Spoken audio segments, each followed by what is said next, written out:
பழம்பாடல் சொன்னது. நிரம்பி இருந்தமையாலும் நிறந்திருந்தமையாலும் நீர் என்றும் கடந்தமையால் கடல் என்றும் சொல்லப்பட்ட ஓய்வறியா பெருவெளியிலிருந்து காலத்தின் முதல் விளிம்பிலிருந்தே தொடர்ந்து வரும் அந்தச் சொல் மீண்டும் மீண்டும் பிறந்து வந்தபடியே இருந்தது. வெறியுடனும் சின எழுச்சியுடனும் அடங்கிய வல்லமையுடனும் அச்சொல்லை அது சொன்னது. கடலின் நாக்குகள் விரியும் வெண்மணல் வெளியில் காட்டு மனிதர்கள் எவரும் வருவதில்லை. தவறுதலாக அங்கு வந்தவர்கள் அச்சொல்லின் வெறி எழுச்சியில் தங்கள் அகக்கூச்சல் அழிந்து உறைந்து காலமின்றி சமைந்து பின்பு மீண்டும் துணுக்குற்று காட்டின் கனிந்த கைகளை நோக்கி பாய்ந்து மீண்டனர். பின்பு தங்கள் தனிமையின் கனங்களிலெல்லாம் அச்சொல் எழுந்து வரக் கேட்டனர். அச்சொல்லால் ஆனதே தங்கள் அகம். அகம் உணரும் தன் புறமே ஆகம். புறத்தே நிகழ்தலே ஆகுதல். ஆகி நின்றவை விண்ணகமும் மண்ணகமும். நீர் நிரம்பிய திசைகளுக்கு நடுவே உலர்ந்து மிஞ்சிய அகமே உலகம்.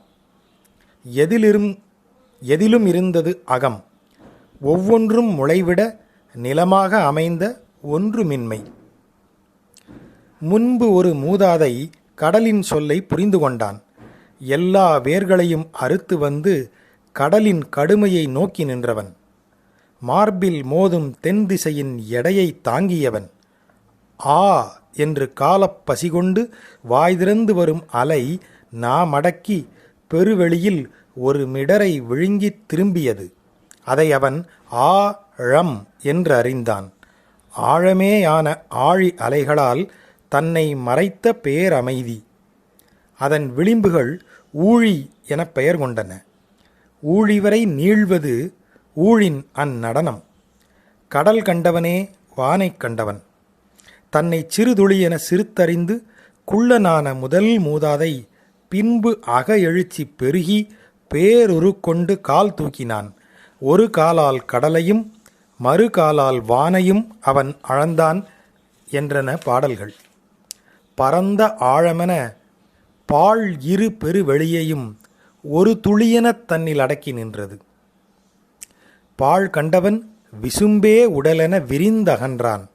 அவன் கடலிறங்கிச் சென்று கடலானான் என்றனர். கடல் வண்ணன் என்றும் ஆழியான் என்றும் அவனை பாடல்கள் போற்றின. கடலின் கருமையை பரதவர் மால் என்றனர். கருமை திரண்டு கீழ் திசையிலிருந்து வரும் காற்றும் பின்பு மால் எனப்பட்டது. மால் நிற எழுச்சிகள் மலை ஆயின. மலை வேடர்கள் மாலர் எனப்பட்டனர். மலை மீது குவிந்த மேகங்கள் மால் எனப்பட்டன. கடல் வண்ணனும் பின்பு குடிப்பாடல்களில் மால் என்றும் பெயர் கொண்டான். பரதவர் பாடல்களில் கரிய கடல்களை ஆளும் பெரும் ஆள் என்று வடிவெடுத்து பள்ளி கொண்டான். மலைவேடர் குன்றுகளில் அவர்கள் கல்படை ஏந்தி குன்று மீது ஓங்கி நின்றசீர் நெடுமால் என்று புகழ் கொண்டான். பாடல்கள் அவனை முடிவற்ற பெயர்களால் வாழ்த்தின. பின்பொரு நாள் ஒருவன் தன் அகத்தை கடல் மறுகரை தேடும் புல்லெனப் பறக்கவிட்டு அந்த இடத்துக்கு வந்தான்.